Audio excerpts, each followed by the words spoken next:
whatever kind of music we feel like. We don't feel like we're pigeonholed into, you know, we're on a metal label, so people think we're a metal band, but you know, we're GWAR. It's GWAR music, and yeah, we're really happy with it. We produced it ourselves for the first time, and you know, I think we made a real authentic sounding GWAR record, and it's a lot filthier than the last couple records. A lot of our fans were bummed out that there's not enough sickening sex, animal plucking, and that kind of stuff. So. Well, I guess you can only have so much animal plucking. Well, we got away from the animal plucking for a couple of years, and this year we kind of got back to it. Yeah. Kind of grow in and out of it. Go in and out of it. Yeah. How VH1? How you about it? Oh yeah, we're gonna be on Where Are They Now? You know, it's like yeah. Where were we ever? Was my first reaction to that. But yeah, they're doing like a thing about Slayer, Motorhead, and GWAR. It's like the bad boys of Where Are They Now month or whatever. So, and they came down to Richmond and interviewed us in costume, out of costume, checked out the slave pit. You know, we'll see how they present it. You know, whether they just ridicule us or whether they actually do something good. So, Armageddon towards things in the line. Yeah, some cities are weird. Yeah, for the most part, it's been really big. We're kind of on the second leg of it now. We play like the smaller towns, and as you can see, we're playing in the shoebox tonight, which is kind of a strange thing to GWAR. But it'll be fun. Sometimes those small shows are the most intimate. Yeah, I was kind of. The last time I saw you was at Bogart's Cincinnati, and it was. You know, it's not a big place, but it's like 3 times the size of this. Oh, it's huge. Yeah, 10 times the size of this place. And you couldn't. I was dirty, and I was in the back. Place is gonna get fucking soaked. They're like, please don't get it on the walls. I'm like, yeah. Sure, we won't get it. We're like, you know what you're in for, right? They're like, oh yeah. I'm like, you realize your bartender's gonna get covered in shit, huh? Oh, have you seen the floating bar they have in the middle of this one? Yeah, I mean that's ridiculous. Oh my god.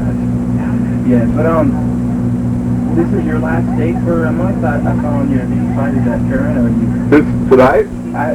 What I saw was you were playing night and then 8-7 like at House of Blues. No. That was just the way it stood then. There's the whole tour's booked now. Yeah, we're going all the way out to California and back. That's good.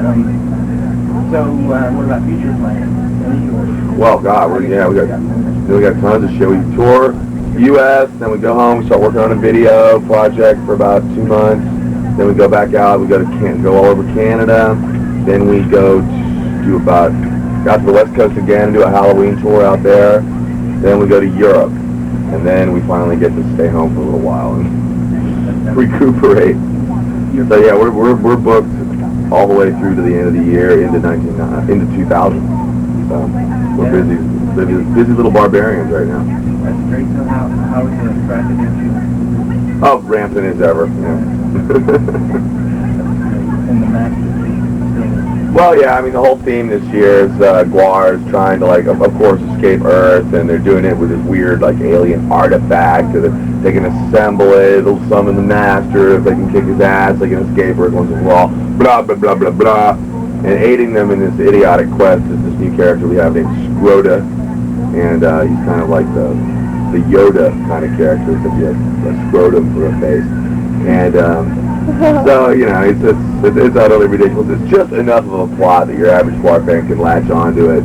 You know, it's not so confusing that it's like, whoa, you know, it's a little theme to the show. So.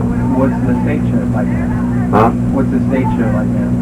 Well, that's basically what happens. I mean, at the beginning of the show, we get the tablet, we smash it into pieces immediately, and we spend the rest of the set summoning pieces of the tablet with a little, with the portal potty, and each piece has a different cheesy celebrity or giant horrible monster guarding it, and then we kill him, then we finally put it back together, the master comes out, we kill him. Oh my god, it just goes on and on. I don't know how the hell we're doing it, but we're cramming about 80% of the show up onto that tiny little stage tonight. Oh my gosh, so how long is that? That's about an hour and a half. 14 years you've been around. You plan on keeping on? Shit, I mean, it's like that, this or get a real job, you know, and I'm not so into that. I mean, the GWAR has shown a lot of staying power. Our albums still really do real well. Tons of people still come to see us play, and we still really enjoy what we do. And as long as we do that, you know, fuck it, we'll keep rolling on it. I mean, there's all kinds of side projects we do to keep things keep things happening. And What about that? There was the ex-cops. there's the ex-cops. There's like the comic books that we do. I finally got an old my shit out of my old band Death Biggie, which was kind of the band before GWAR. That kind of mutated into GWAR. I wanna do a solo record next year, just a bunch of obscene ditties, and so there's just no end of projects to work on really. Anybody you'd like to work on with a solo project? I'll probably just work with Dirks and Brad.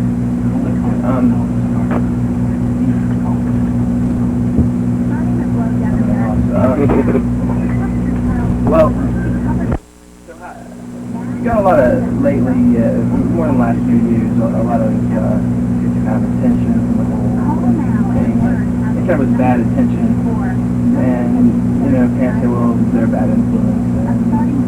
And, what do you think about that? I mean, a lot of GWAR fans aren't ready to come out. My brother, he's 17, so it comes point. Oh, that sucks. It's 18 and over tonight, really? Yeah. Oh, that sucks. I don't know. I mean, I remember when I was 14 years old, I had a pretty highly developed sense of taste. I knew what was right and wrong. I mean, what's more the job of the fucking parents to raise their children with some kind of value system rather than GWAR to, like, teach these kids what to do? I mean, if you see GWAR and you think we're actually advocating murder, rape, and crack use, then you're out of your fucking mind. I mean, it's obviously a parody about these attitudes. And, to blame the artists for the ills of society is just a way of displacing blame. I mean, basically, it's up to parents to raise their children in a way that's in a good way. Is the movie going to be the same storyline, basically? Yeah, kind of. It's going to be like a kind of a talk show kind of thing.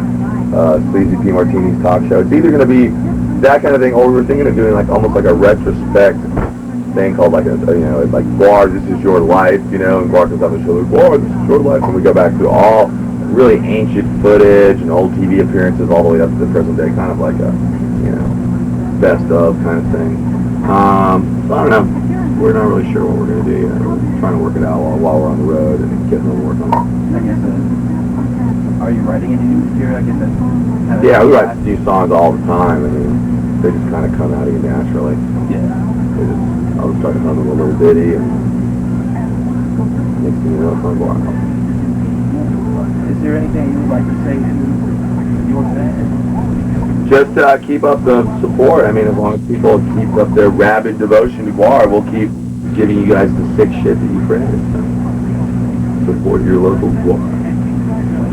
Well, I guess Cool, no problem. Enjoy the show tonight. Nice meeting you guys.